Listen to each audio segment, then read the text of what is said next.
it's worth it to practice something, whether it's your own 1-second centering practice or a more formal meditation practice or martial arts training or crisis response training.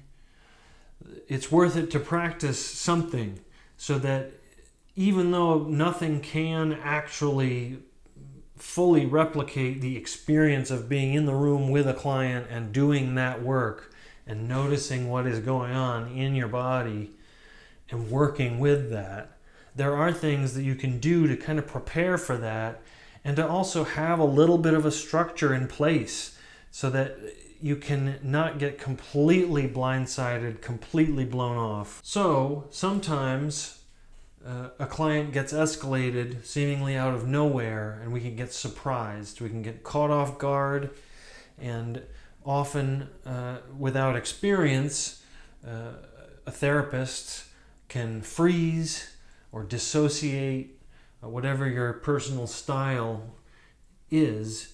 A meditation instructor of mine once said that people don't always necessarily pick the style or tradition or lineage of meditation that they should, or actually that would help them. Often it's a kind of preference, and some places are looser, some places are tighter, and unfortunately, without experience in meditation or a community, we don't, in American culture, don't really have enough experience with the paradigm to actually make informed and educated decisions about what might be good for you in terms of style. But that said, it's worth it to try something. Martial arts are good to practice for a lot of reasons. As a therapist, one of the good ones is that you're doing a practice that is in many cases internal, but there's external stimuli and pressure.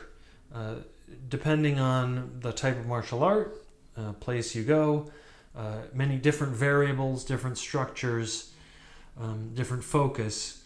At their best, martial arts or meditation are practices that help you drop in and recognize your own patterns. And that's helpful. That's actually pretty critical for being a therapist. It's important to be able to know your own triggers and cultural responses and to have some interoception ability, some ability to feel and notice what's happening in your own body so that you can offer a sense of physical presence in a room with a client, and that the next step being when the intensity goes up, when the complexity goes up, you can still return to an embodied sense, can do interoception on the fly with a client in the room.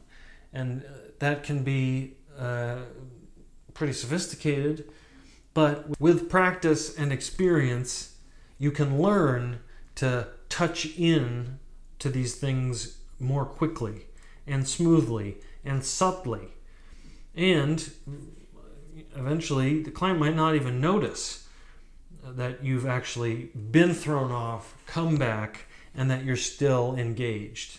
It's important to have a practice, to have something, a touchstone to come back to, that as you practice it enough and use it enough, the likelihood that you're able to return to that thing in the moment increases. It's not probably going to happen perfectly every time. It might not happen perfectly anytime.